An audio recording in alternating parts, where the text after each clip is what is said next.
आपके साथ सामने जो वक्तव्य देकर गए हैं डीएसपी माननीय Shri Lalit Bairagi ji, Shri Malay Vajpayee ji, R K Baghel ji PO, Shri Vijay Pawar BRC, Shri Mahesh Raghuvanshi संकुल प्रचार चांद, श्री उत्तम कुमार बंजारे इस विद्यालय के प्रचार, श्री पहुप सिंह वर्मा जो इस टीचर्स वेलफेयर सोसाइटी के अध्यक्ष हैं, श्री तिलक राज सेंडे जी, संदीप शर्मा जी, अशरफ खान जी और उपस्थित मंचासीन सभी अतिथिगण, इस कार्यक्रम में उपस्थित अभिभावकगण, शिक्षकगण और प्यारे बच्चों, वास्तव में जैसे अभी बैरागी जी ने बताकर गया कि वो शासकीय स्कूल से ही पढ़े हुए हैं और हम बहुत सारे लोग यहाँ हम भी शासकीय स्कूल से ही पढ़कर निकले हुए हैं। शासकीय स्कूल आज पूरे जिले भर में लगभग हमारे 10,000 टीचर हैं और 3 लाख बच्चे स्कूलों में अध्ययन कर रहे हैं। शिक्षक समुदाय एक बहुत बड़ा समुदाय है। ये वास्तव में किसी जिले की तकदीर और तस्वीर बदलने के लिए जितना काम शिक्षक समुदाय कर सकता है उतना कोई दूसरा समुदाय नहीं कर सकता। और ये पिछले वर्ष आप सभी शासकीय शिक्षकों ने इसको करके दिखाया भी है। मैं यहाँ मंच में बहुत सारे हमारे जनप्रतिनिधिगण हैं, अन्य अधिकारीगण हैं और यहाँ के शिक्षक शिक्षिकाएं और प्यारे बच्चों को भी मैं मोटिवेट करना चाहूँगा कि आपको जानकर खुशी होगी कि पिछले वर्ष हमारे शासकीय स्कूलों में कलेक्टर शीलन सिंह साहब थे और अभी हरेंद्र नारायण जी हैं, वो भी हमको सपोर्ट कर रहे हैं। एक नवाचार हम लोगों ने शुरू किया कि हमारे शासकीय स्कूलों में ही शासकीय जो हमारे 12th में अध्ययनरत बच्चे हैं बायोलॉजी के और मैथ्स के, उनको हमारे शासकीय शिक्षकों ने ही 1 घंटे नीट और जेईई की निःशुल्क कोचिंग देना शुरू किया।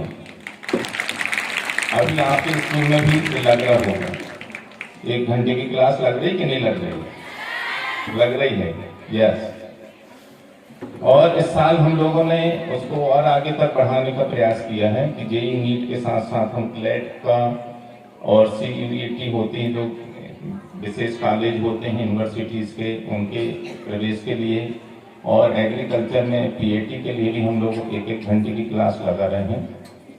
आप लोगों को जानकर खुशी होगी कि पिछले साल शासकीय स्कूलों में, जबकि समाज के अंदर एक धारणा जैसे बन गई है कि शासकीय स्कूलों में उतनी अच्छी पढ़ाई नहीं होती है या उतना अच्छा एटमॉस्फेयर नहीं होता है, लेकिन ये डिसिप्लिन को हमारे शासकीय शिक्षकों ने, हमारे बच्चों ने तोड़ा। पिछले साल 127 बच्चे जेईई में क्वालिफाई हुए, कंटिन्यू 12वीं पढ़ते हुए। नहीं तो बहुत सारे बच्चे ड्रॉप लेते हैं और बड़ी बड़ी कोचिंग संस्थान में जाते हैं, कहीं कोटा जाएंगे, कहीं इंदौर जाएंगे, कहीं भोपाल जाएंगे और वहाँ 1 साल तक फिर अध्ययन करते हैं। कोई जरूरी नहीं कि उसके बाद भी उनका सिलेक्शन हो रहा है या नहीं हो रहा, लेकिन हमारे बच्चों ने, हमारे शिक्षकों ने ये करके दिखाया कि वह 12वीं कंटिन्यू पढ़ रहे हैं और 12वीं पढ़ते पढ़ते ही उनका सिलेक्शन हुआ और बहुत सारे बच्चों को उसमें गवर्नमेंट कॉलेज भी मिले, बहुत सारे बच्चों को कंप्यूटर साइंस जैसे सब्जेक्ट मिले।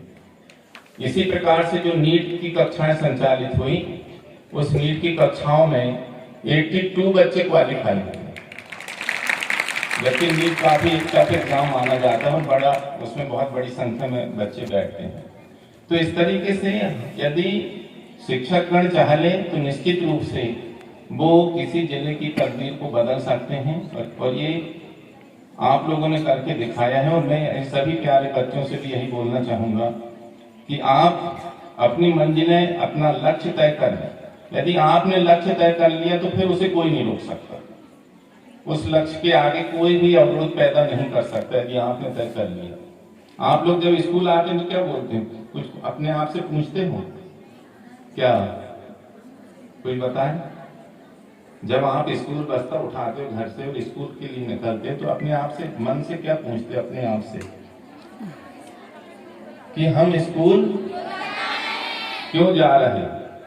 ये ध्येय वाक्य होना चाहिए आपको, हम स्कूल क्यों जा रहे हैं। जब आप ये बार बार क्वेश्चन करोगे अपने मन में तो आपके एक दिन आपकी आत्मा से आवाज आएगी कि आप क्यों जा रहे हैं स्कूल, किस लिए जा रहे हैं। क्या डॉक्टर बनना है, क्या इंजीनियर बनना है, लॉयर बनना है, जजेस बनना है, या फिर हमें एसपी या बैरागी जी जैसे डीएसपी बनना है, या कलेक्टर बनना है, ये कुछ भी आप बन सकते हो। आपके अंदर वो क्षमताएं हैं, जो आप चाहोगे वो आप बन सकते हो, उसे कोई नहीं रोक सकता। तो आप सब लोग प्रतिदिन स्कूल आएं और कक्षाओं में मन लगाकर पढ़ाई करें।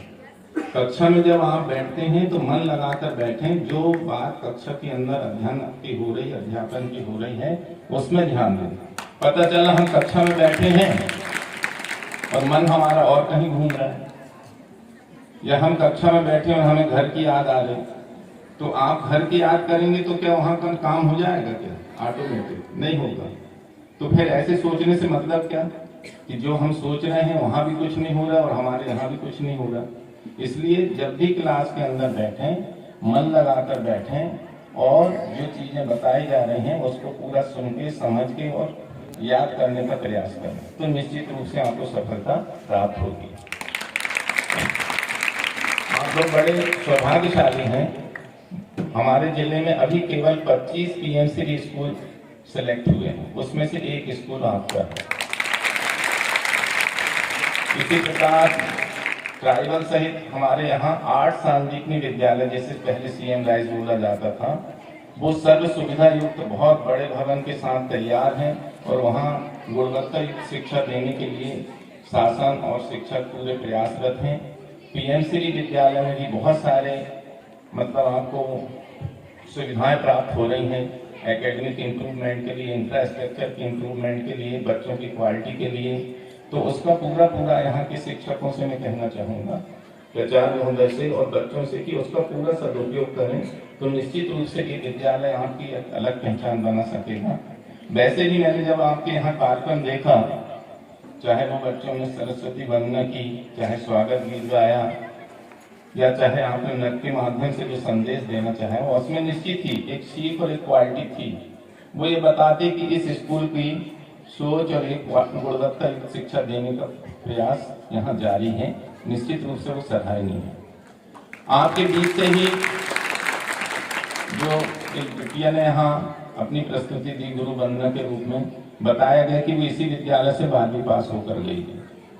तो आप भी ऐसे मंच में आकर अपनी प्रस्तुतियां दे सकते हो।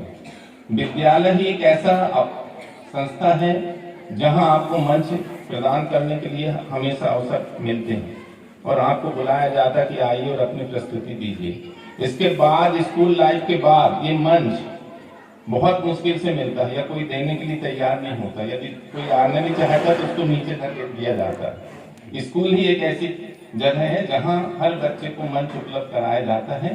तो आप हर चीज में बढ़ चढ़कर हिस्सा लें और अपनी प्रतिभा को निखारने का प्रयास करें। बहुत सारे कार्यक्रम आजकल स्कूल के अंदर आ रहे हैं जिसमें आप अपनी प्रतिभा को दिखा सकते हो। अभी बाल रंग कार्यक्रम हुआ, कला उत्सव कार्यक्रम हुए, विज्ञान प्रदर्शनी हुई, इंस्पायर अवार्ड हुआ। आपको बताएं कि इंस्पायर अवार्ड में भी पूरे देश में ये जिला फर्स्ट आया, जहां 416 इंस्पायर अवार्ड के मॉडल सिलेक्ट हुए और मध्य प्रदेश में तो प्रथम रहा ही है। और इस साल भी बड़ी संख्या में मध्य प्रदेश में प्रथम स्थान में है।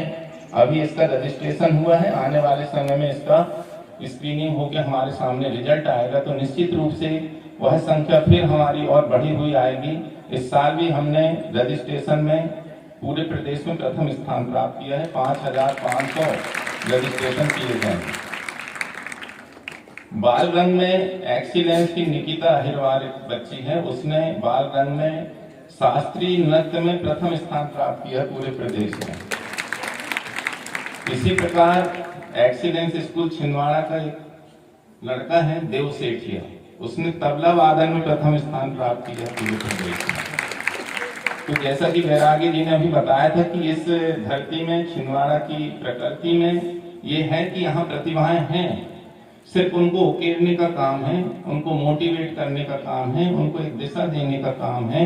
तो निश्चित रूप से वो बहुत ऊंचाइयों को छूने की मादा रखती हैं और क्षमता रखती हैं। आज टीचर्स वेलफेयर सोसाइटी के माध्यम से यहाँ स्वेटर वितरण कार्यक्रम रखा गया है। मैं टीचर्स वेलफेयर सोसाइटी को बहुत धन्यवाद देना चाहूँगा और मैं खुद भी ये बात हमेशा बोलते रहता हूँ शिक्षकों से कि हमारा समुदाय बहुत बड़ा है। यदि हम छोटे छोटे भी प्रयास करेंगे तो हम बहुत कुछ समाज को दे सकते हैं। टीचर्स वेलफेयर सोसाइटी में जैसे बताया गया कि 143 टीचर अब जुड़े हुए हैं। मैं आज इस मंच के माध्यम से पूरे जिले के और यहाँ के सभी शिक्षकों से कहना चाहूँगा कि ऐसे वेलफेयर सोसाइटी से विशेषकर जो टीचर्स के द्वारा बनाए गए हैं, हर टीचर इसमें जुड़ने का प्रयास करे और अपना सहयोग प्रदान करने का प्रयास करें। हम बहुत सारे ऐसे कार्यक्रम होते हैं, सामाजिक कार्यक्रम कहो या धार्मिक कार्यक्रम, जब हम लोग यानी खुशी से चंदा दे देते हैं कि देखो साहब हमारी ओर से 500 रुपये रखिए, 2100 रुपये रखिए, लेकिन जहाँ विद्यालय की बात आती है, जहाँ इस प्रकार के वेलफेयर की बात आती है, हम अपना हाथ खींच लेते हैं। जबकि हमें उदारता पूर्वक इन चीजों में शामिल होकर और अपना कुछ न कुछ सहयोग अनिवार्य रूप से देना चाहिए। तो टीचर्स वेलफेयर सोसाइटी को आप लोग और भी विकसित करें, और भी बड़ा इसका स्वरूप प्रदान करें, और भी टीचर्स इसमें जुड़ें और हम और भी बड़े काम इस जिले के लिए कर सकें, इस समाज के लिए कर सकें। ऐसी मेरी शुभकामनाएं हैं। आज आपने यहाँ मुझे बुलाया, मुझे बोलने का अवसर दिया आप लोगों के समक्ष, इसके लिए मैं सभी को बहुत बहुत धन्यवाद देता हूँ और पुनः शुभकामनाएं देता हूँ कि यहाँ के बच्चे बहुत आगे बढ़ें और इस विद्यालय का नाम इस जिले के अंदर गौरवान्वित हो। ऐसी शुभकामनाओं के साथ जय हिंद, धन्यवाद।